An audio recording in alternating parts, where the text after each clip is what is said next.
الحمد لله رب العالمين الصلاة والسلام على خاتم النبيين وعلى آله وصحبه أجمعين أما بعد فأعوذ بالله من الشيطان الرجيم بسم الله الرحمن الرحيم قال الله تعالى في سورة هود وإلى مدين أخاهم شعيبا قال يا قوم اعبدوا الله ما لكم من إله غيره ولا تنقضوا المكيال والميزان إني أراكم بخير وإني أخاف عليكم عذاب يوم محيط۔ ترجمہ۔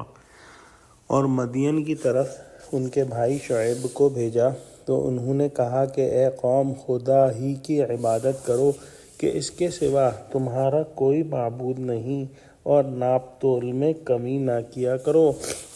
میں تو تم کو آسودہ حال دیکھتا ہوں، اگر تم ایمان نہ لاؤ گے تو مجھے تمہارے بارے میں ایک ایسے دن کے عذاب کا خوف ہے جو تم کو گھیر کر رہے گا۔ یہاں سے ہم حضرت شعیب علیہ السلام اور ان کی قوم کے بارے میں پڑھیں گے۔ یہ قصہ بھی ہم سورہ اعراف میں پڑھ چکے ہیں۔ اللہ سبحانہ وتعالی نے حضرت شعیب علیہ السلام کو ان کی قوم مدین کی طرف بھیجا تو انہوں نے ان کو وہی توحید کی دعوت دی جو کہ تمام انبیاء اپنی اپنی قوم کو دیا کرتے تھے، اور یہ توحید کی دعوت ایک بنیادی دعوت ہے، اور تمام تر نیکیاں توحید سے جڑی ہیں، اور تمام تر گناہ کے کام کسی نہ کسی طرح شرک سے جڑے ہیں۔ حضرت شعیب علیہ السلام نے اپنی قوم سے کہا کہ تم خدا ہی کی عبادت کرو اور اس کے سوا کوئی معبود نہیں۔ اللہ سبحانہ وتعالی نے تم کو فراغت اور آسودگی عنایت کی ہے، تو ڈرتے رہو کہ کہیں نافرمانی سے یہ چیزیں چھن نہ جائیں اور آسائش اور خوشحالی سلب ہو کر دنیاوی یا اخروی عذاب مسلط نہ ہو جائے، اور جو تم لوگ ہو وہ ناپ تول میں کمی نہ کیا کرو۔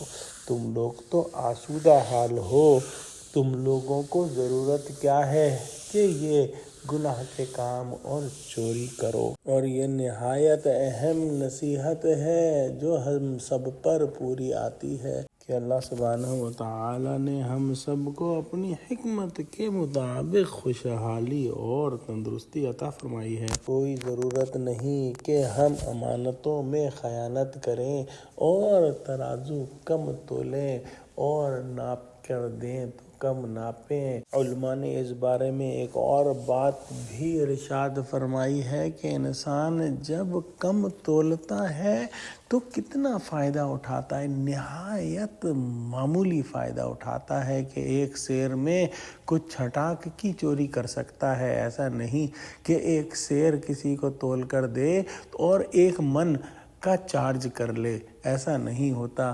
جو تول کے اندر، ترازو میں یا پھر ناپ کے اندر جو بھی کمی کی جاتی ہے وہ نہایت معمولی ہوتی ہے، اور اس سے کچھ فائدہ نہیں ہوتا بجز اس کے کہ وہ اپنے لیے جہنم کا عذاب خرید لیتا ہے۔ دعا کرتے ہیں کہ اللہ سبحانہ وتعالی ہم کو قرآن کا فہم عطا فرما، ہم کو سچوں سے جوڑے اور ہم کو نیکوکار بنا دے، آمین۔ وآخر دعوانا الحمد للہ رب العالمین۔ السلام علیکم ورحمۃ اللہ وبرکاتہ۔